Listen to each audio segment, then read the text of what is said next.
Ya, saya Bayu Sutiono kembali lagi untuk podcast Singkat Berita.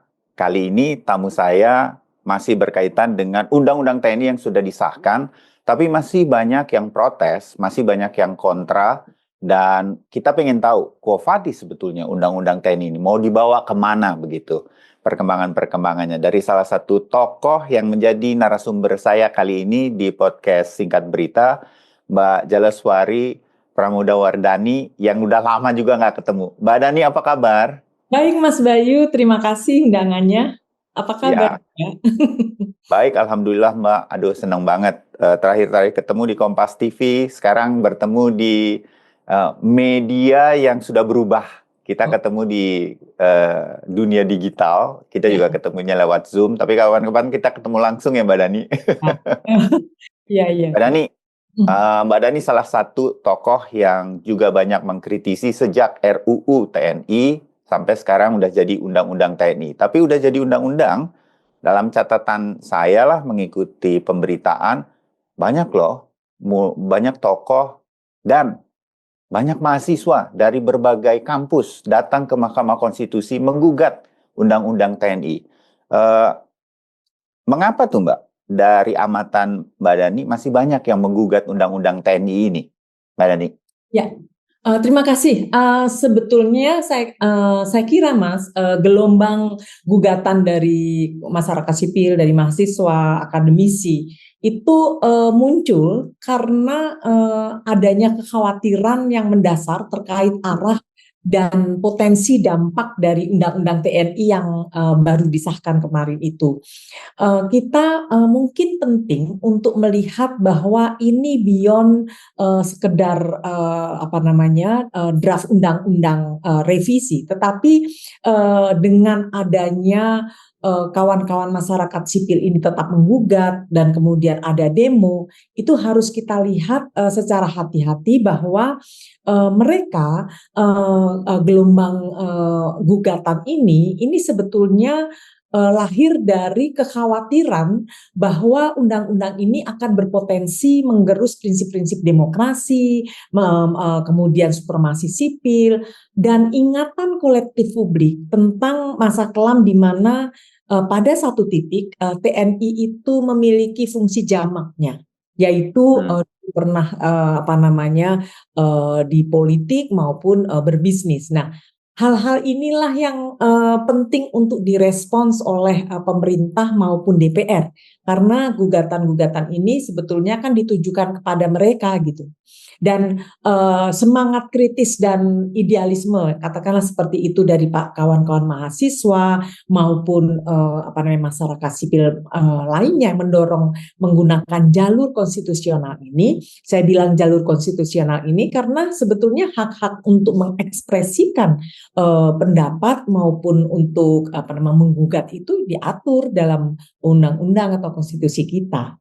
Ya, Mbak Dani, kekhawatiran masyarakat bahwa kemudian TNI seperti di zaman Orde Baru banyak dikonter kan sebetulnya oleh Ya. pemerintah, bahkan oleh beberapa kalangan yang melihat bahwa enggak kok ini udah enggak RUU TNI ini thanks to masyarakat sipil, kayaknya yang udah jadi undang-undang TNI ini enggak terlalu balik kok dui fungsinya, bla bla bla gitu. Tapi masyarakat tetap khawatir bahwa ini memang apa sih yang menjadi kekhawatiran besar, yang menjadi concern sehingga ini nanti mengganggu kita loh, masyarakat sipil. Itu di titik mananya di Undang-Undang TNI yang sekarang sudah kita anggap berlaku ini kan, Mbak Ya. Dani? Kadang gini, pemerintah maupun DPR kerap memberikan jawaban yang sangat teknis, dan itu Hmm. dalam koridor seakan-akan ini adalah pasal-pasal saja yang ada dalam draft revisi. Padahal ini seperti yang saya katakan tadi, ini harus beyond, dilihatnya harus sekedar teks yang dingin tadi itu. Tetapi satu, kita kan selalu dikatakan bahwa ini kan cuma 3 pasal, ya kan? Hmm. Revisi kan hanya 3 pasal. Dan kemudian memang harus saya akui juga bahwa kalau melihat dari 3 pasal ini, secara tekstual mungkin kita melihat bahwa sebetulnya ini tidak punya tidak punya potensi untuk kembali ke duifungsi TNI, dan itu hal yang sama sebetulnya disampaikan oleh Pak Mahfud. Itu Pak Mahfud bukan mereduksi dari kekhawatiran ini. Sebetulnya saya memahami betul bahwa secara tekstual iya, tetapi kawan-kawan ini kan bicara beyond itu, artinya bagaimana implementasinya. Karena di dalam undang-undang ini misalkan kita tahu bahwa pertama terjadi perluasan kewenangan TNI. Perluasan kewenangan TNI di luar tugas pokoknya. Misalkan di pasal 7 itu kan ada penambahan soal salah satunya adalah soal cyber. Terus kemudian soal mengatasi terorisme, terus kemudian bagaimana melakukan evakuasi terhadap masyarakat Indonesia yang di luar negeri dan lain-lain ketika terjadi kekerasan dan lain-lain itu. Tetapi justru kita melihat bahwa kekhawatiran antara mekanisme pengawasan yang kuat yang harusnya ada di sana itu belum ada gitu. Nah, implementasi ini yang kemudian dilihat oleh kawan-kawan masyarakat sipil, mahasiswa, ini akan potensi tumpang tindih itu juga ada dengan kementerian lembaga lain, misalnya di tingkat terorisme gitu ya. Bagaimana di tingkat implementasi mengatur tentang proses penanggulangan terorisme yang membedakan antara proses yang dilakukan oleh tentara dan penegakan hukum atau aparat penegak hukum dalam memproses ini gitu. Jangan terjadi campur aduk, kemudian juga tanpa batasan yang jelas dan mekanisme pengawasan kuat. Ini kemudian yaitu tadi bukan hanya soal koordinasi, akuntabilitas, potensi penyalahgunaan kewenangan, kekuasaan dan lain-lain itu. Jadi sebetulnya ketika kita bicara hanya sekedar teks, hanya sekedar draft pasal-pasal, ini nggak nyambung dengan kekhawatiran publik yang memiliki ingatan kolektif panjang. Jadi kalau kita misalkan bicara selalu dikaitkan dengan 98, duifungsi dan lain-lain. Ingatan kolektif publik itu mungkin di satu sisi rapuh, tetapi ingatan mereka tuh juga kuat karena di sana itu ada nilai-nilai, ada sejarah, ada harapan yang ada di ingatan memori kolektif publik ini. Jadi kalau misalkan ketika terjadi gelombang demo, harusnya pemerintah DPR tuh menjawab gitu loh, menjawab melalui menjawab melalui penjelasan-penjelasan yang rasional yang menjadi kekhawatiran publik. Karena ini juga diatur di Mahkamah Konstitusi ya, sebagai implikasi dulu pernah Undang-Undang Cipta Kerja yang kemudian partisipasi yang bermakna itu menjadi prasyarat formal yang harus dilalui. Kalau itu nggak dilakukan, itu maka secara substansi itu bisa dipertanyakan legitimasinya gitu. Yeah. Jadi itu yang menjadi kekhawatiran publik itu prosesnya sendiri masalah dianggap bermasalah. Substansi juga tidak mendapatkan penjelasan yang memadai. Oke, Mbak Dani, berarti bagaimana menjembatani antara protes yang masih terus terjadi untuk Undang-Undang TNI ini, kekhawatiran masyarakat yang sudah dimajukan secara konstitusi ke Mahkamah Konstitusi, agar kemudian ini bisa, bahasa saya ya, selesai begitu, sehingga memuaskan. Kalau memang kekhawatiran itu dijawab lewat dialog oleh pemerintah, sehingga ini kemudian menjawab semua kekhawatiran, oh betul kok ini mereka nggak sampai sejauh itu dan lain-lain, nggak seperti ketika Orde Baru. Jembatannya jadi yang bisa saya dan orang yang menyaksikan obrolan kita ini bayangkan, apa yang akan terjadi nih setelah begitu banyak diajukan di Mahkamah Konstitusi, masih banyak protes dan lain-lain, apa yang mungkin terjadi sehingga ada jalan tengahnya. Masih mungkin nggak saya berharap ini ada jalan tengahnya, Mbak Dani? Ya, ini kan GR sudah dilakukan ya. apa namanya sudah dilakukan ke Mahkamah Konstitusi ya. Jadi saya membayangkan kalau gugatan mereka ke Mahkamah Konstitusi itu sudah dilakukan, berarti ini kan sudah the last resort, upaya terakhir masyarakat Ya. untuk membicarakan ini, karena mereka menganggap bahwa dialog konstruktif dan kemudian partisipasi bermakna yang dimaksudkan oleh Mahkamah Konstitusi itu tidak terjadi. Jadi apa sih partisipasi bermakna yang dimaksudkan oleh Mahkamah Konstitusi sebagai prasyarat wajib itu, yaitu hak untuk didengarkan, hak untuk dipertimbangkan, dan hak untuk mendapatkan penjelasan gitu. Nah, tiga hal ini kawan-kawan masyarakat sipil ini tidak melihat bahwa ada upaya untuk merespons itu gitu. Kalaupun ada misalnya rapat dengar pendapat dengan DPR misalnya seperti itu, ini hanya terkesan diperlakukan secara sekedar mengada aja agar prasyarat itu terjadi. Tapi itu kan layaknya partisipasi itu kan harus bermakna. Dia harus mempertimbangkan juga keberatan-keberatan, kekhawatiran masyarakat sipil, kemudian juga perlu untuk didengarkan penjelasan-penjelasan mereka gitu.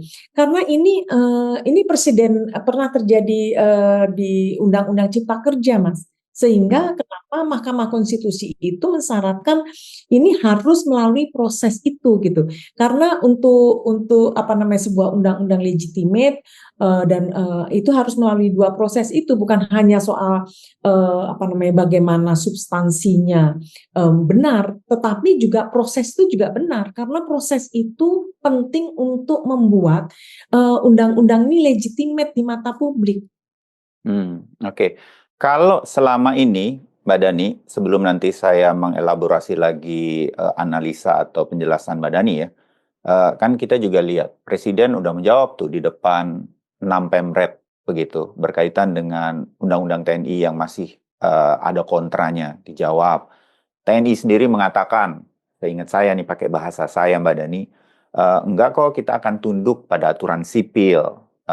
Jadi jangan khawatir bahwa ada pos-pos yang kami tempati nanti sesuai aturan kok gitu.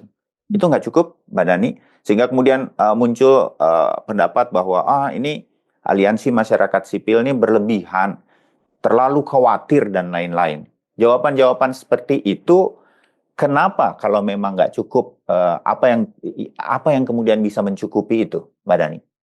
Ya, itulah gunanya sebetulnya Mas Bayu, dialog itu menjadi penting. Karena apa? Karena masyarakat sipil itu ia menyampaikan kekhawatiran-kekhawatirannya itu kan berdasarkan bukti atau fakta di lapangan yang mereka dapatkan, sehingga bukti-bukti nyata di lapangan tentang misalkan kekerasan yang dilakukan oleh oknum TNI atau Polri secara masif misalkan untuk hal-hal tertentu, atau mungkin bagaimana intervensi soal kebebasan pers, dan kita tahu ya bagaimana dalam selama 6 bulan ini kita melihat bagaimana itu terjadi di kawan-kawan pers kita juga, intimidasi segala macam, itu konkret gitu. Sebagai ingatan kolektif publik itu konkret, Mas. Sehingga ketika dijawab hanya itu tidak akan gini, itu kan baru dalam narasi. Tapi dalam implementasi senyatanya seperti apa gitu. Nah, karena ini ada dua fakta yang saling tanda kutip nggak nyambung karena masing-masing bersikukuh terhadap pendapatnya masing-masing, sehingga memang akhirnya dianggap bahwa dialog itu sudah nggak strategis lagi, maka jalur hukum yang dilakukan, maka datang ke Mahkamah Konstitusi itu untuk mendapatkan kebenaran dari sisi itu tadi undang-undang atau konstitusi yang perlu diuji lagi.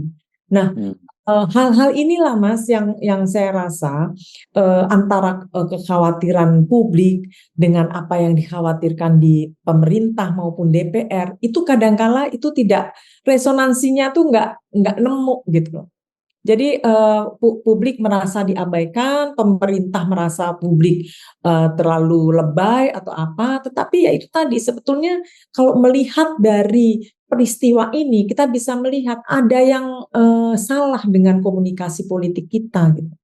Misalnya apa namanya mungkin kita melihat ini baru revisi Undang-Undang TNI, Mas. Belum lagi kemudian kita ada revisi Undang-Undang Polri, kemudian Iya. ada di Prolegnas 2025, kemudian dibombardir lagi dengan Undang-Undang ASN, kemudian Undang-Undang Kejaksaan. Itu kan rentetan undang-undang yang strategis gitu. Saya bahkan ngomong ke teman-teman di tim Lab 45, coba deh kita bikin semacam pohon regulasi.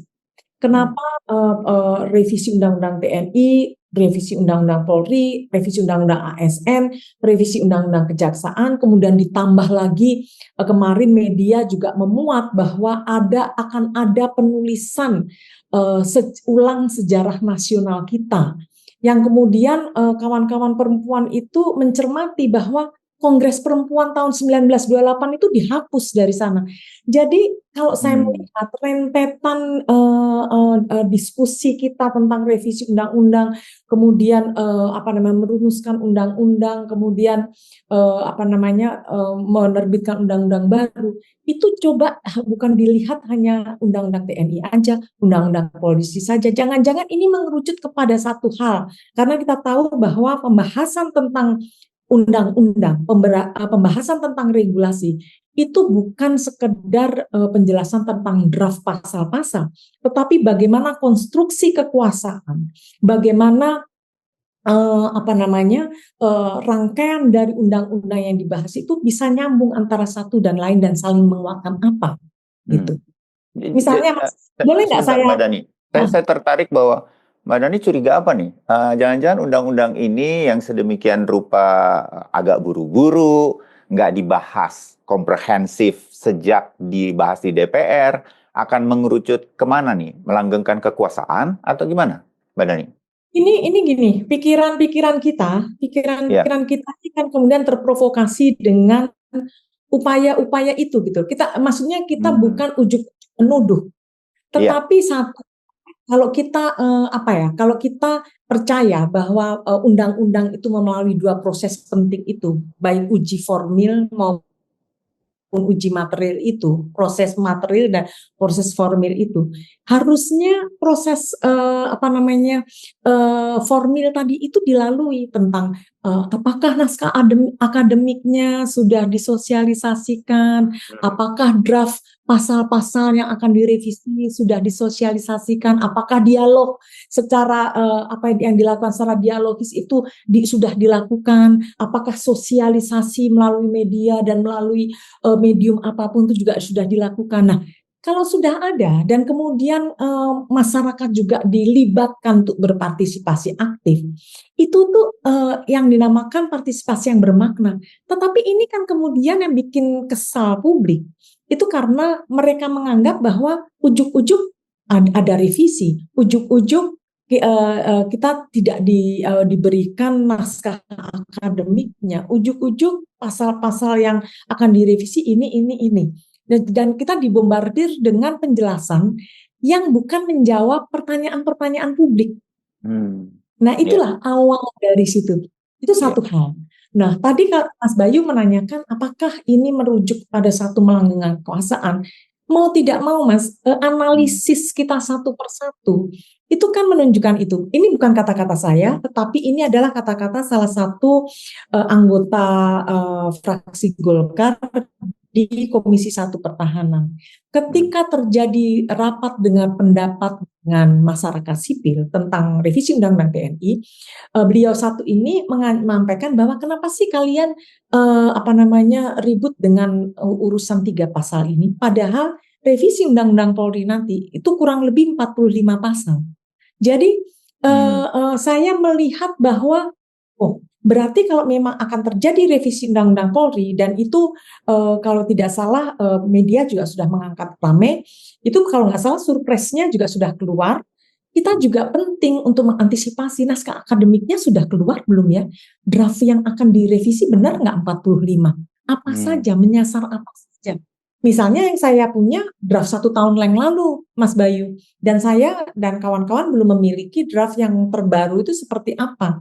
Jadi kita tuh kayak masuk dalam belantara regulasi yang ujuk-ujuk nanti diterbitkan dan kita nggak tahu gitu.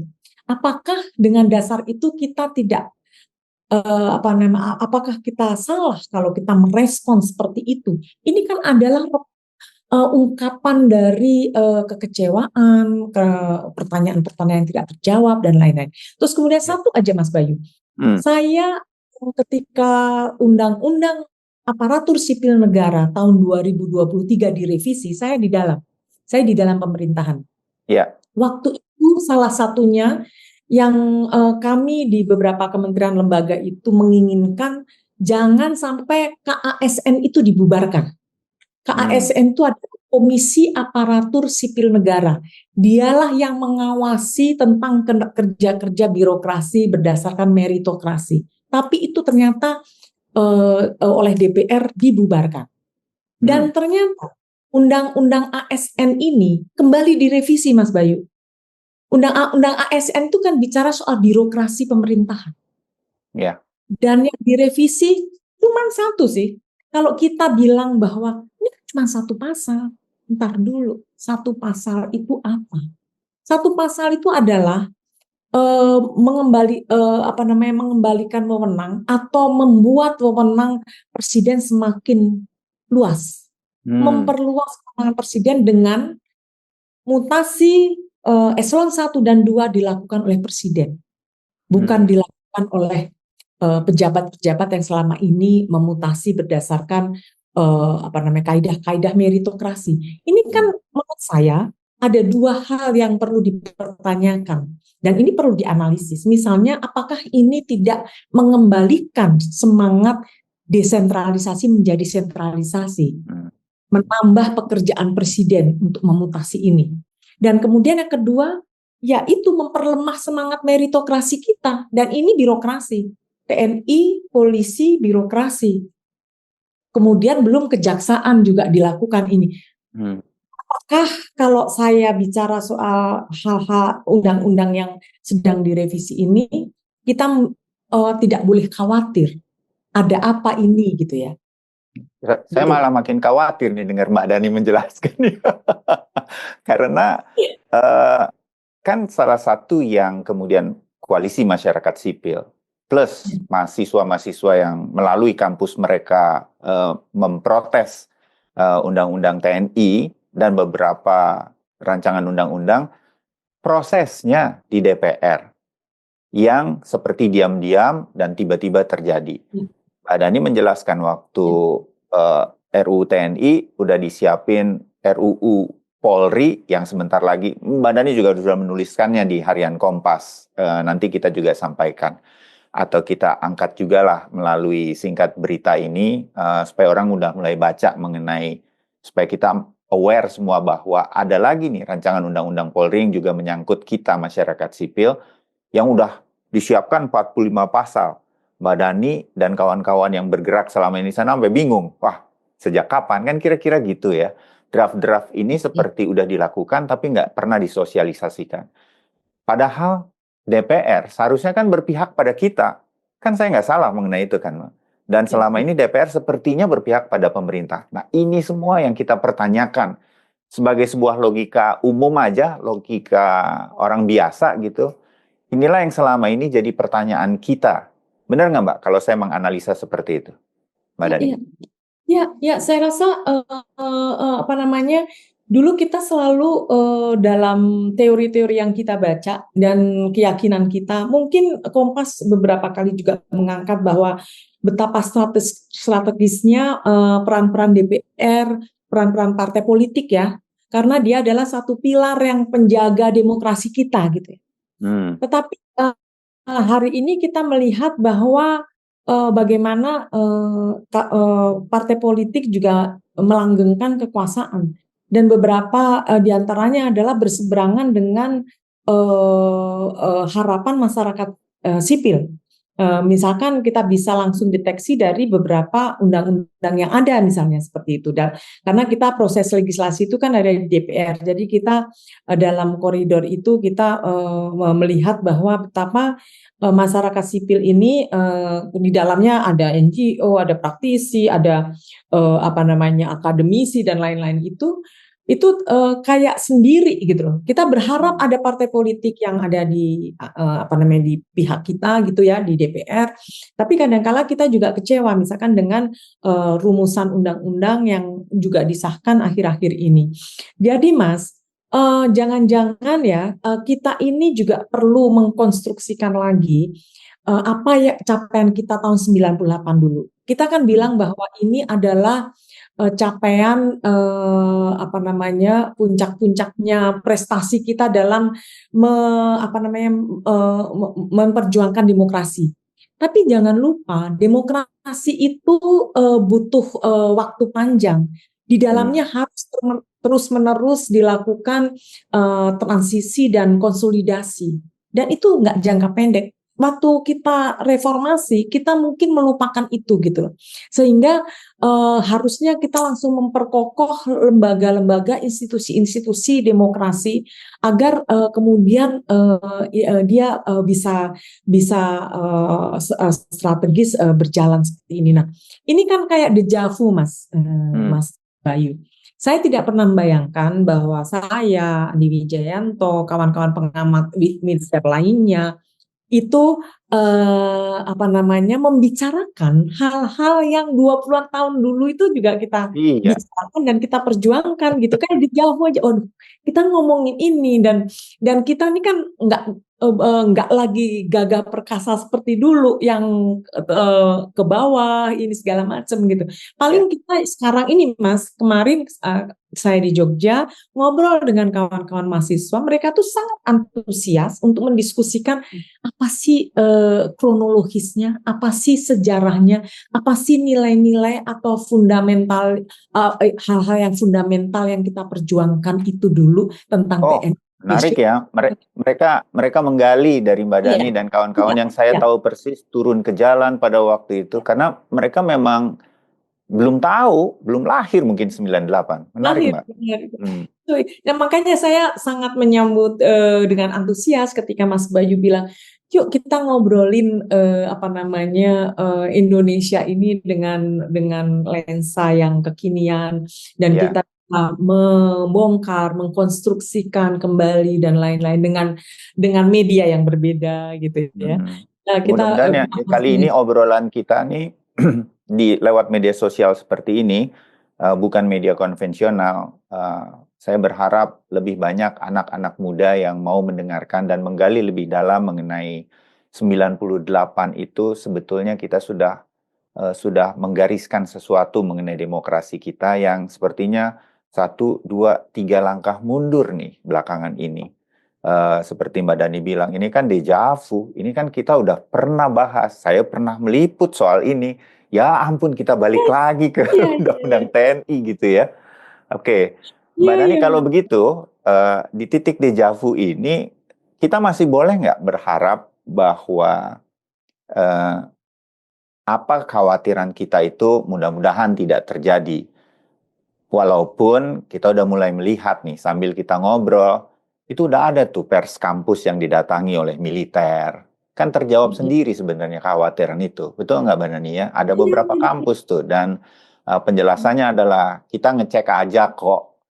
Well, hal-hal semacam ini nggak bisa dijawab hal-hal semacam itu. Tapi ini menjawab kekhawatiran kita sebetulnya mengenai Undang-Undang TNI ini implementasinya mau sampai sejauh mana. Bisa lagi tuh militer datang-datang ke kampus dengan arti pengawasan, tapi sebenarnya kan intimidasi. Sampai sekarang masih belum terjawab, hal-hal semacam ini kan belum terjawab dengan tuntas. Nah, masih ada optimisme, Mbak Dani, dari teman-teman koalisi masyarakat sipil, Mbak Dani masih kontak masih adakah kemungkinan dialog-dialog dari pemerintah, sehingga, ini doa saya nih, kekhawatiran kita itu jangan dong kesampaian gitu. Hanya kemudian undang-undang yang strategis bagi masyarakat sipil ini semua nanti kembali ke sebelum tahun 98. Mbak Dani, masih bisa optimis kita? Eh, Gini, ketika saya bicara dengan beberapa mahasiswa, kemudian dengan angkatan-angkatan kita, Mas Bayu, Ya. itu jawaban cepat mereka selalu bilang, aduh ini udah gelap nih, gitu. Hmm. Aduh ini simis nih.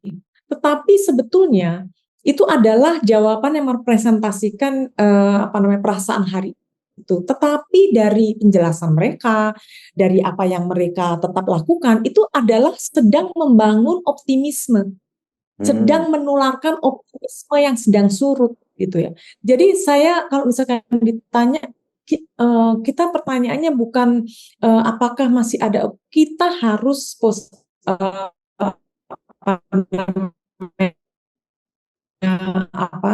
optimis. Karena apa, Mas Bayu? Jika gagasan atau pertukaran ide seperti ini sebetulnya bentuk optimis kita dalam derajat yang mungkin yang paling lemah gitu ya. Kita tetap berusaha untuk menggaungkan ini. Karena kalau enggak, Mas, kayak misalkan kenapa saya tetap nulis, tetap mengkritisi tentang revisi Undang-Undang Polri, revisi Undang-Undang ASN, dan lain-lain. Itu karena kita harus belajar dari peristiwa yang kemarin itu, Mas, yang mengejutkan kita semua. Kita pikir 98 itu udah puncak-puncaknya demo gitu. Ternyata kita kaget. Gen Z, gen milenial kita itu turun ke jalan dengan rapih, dengan segera, mengagetkan, yang kemudian dengan Garuda Biru dulu berhasil membatalkan undang-undang yang akan diputuskan kan waktu itu. Ya. Satu. Kemudian yang kemarin revisi tolak undang-undang TNI, itu juga gelombang demonya luar biasa loh, Mas. Kita jangan main-main. Dan itu Misalnya, bukan asing ya, Mbak Dani ya? saya melihat mahasiswa ya, belum pernah sejarahnya, Mas. Kalau kita melihat demo, biasanya kan kita langsung UI, Ya. UGM, Unpad, Bandung, Surabaya, Malang, dan lain-lain, Medan gitu. Tapi ini ada Lamongan, Sampang, Purwokerto. Ini betapa jejaring mereka, orang-orang muda ini juga luas gitu. Ya. Nah, karena kita tidak mengharapkan kita terjadi demo-demo semacam itu, maka jauh-jauh hari kita ngingetin, tolong nanti revisi Undang-Undang Polri melalui mekanisme itu ya, aspek formil dan substansil itu harus, formil dan material itu harus diperhitungkan. Tolong didengarkan masyarakat sipil. Kalau enggak, nanti kita nggak belajar ya gitu lagi. Nah, kita nih mau membangun, dan situasi dunia juga nggak mudah. Terus tingkat nasional seperti itu adalah upaya kita, mungkin nggak signifikan, tetapi kalau kita melakukan dengan berjejaring, itu juga bagian dari merawat situasi yang harus jangan makin merosot, Mas. Ya, oke.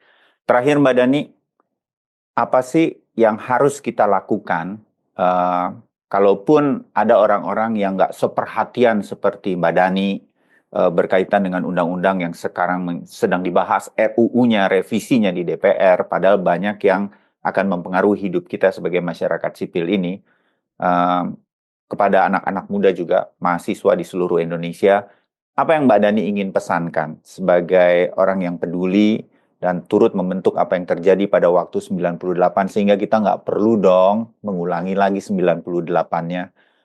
Apa Mbak yang mungkin pada saat-saat ini perlu kita kedepankan sebagai awareness atau kewaspadaan kita untuk hal yang baik untuk demokrasi kita? Mbak Dani.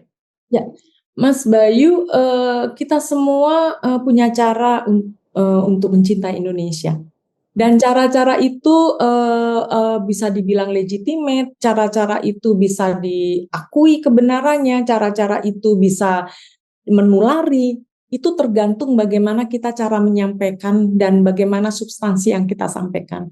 Saya rasa kemarin saya juga menyampaikan ketika ngobrol dengan kawan-kawan Visipol UGM bahwa kita harus melipat gandakan wacana tentang ini, tentang demokrasi, tentang supremasi sipil, tentang menolak masa-masa kelam yang pernah kita lalui. Jadi ini harus dilipat gandakan wacananya. Akademisi dengan melalui diskusi-diskusi publik, melalui riset, melalui diskusi dengan pemerintah, parlemen, media, dan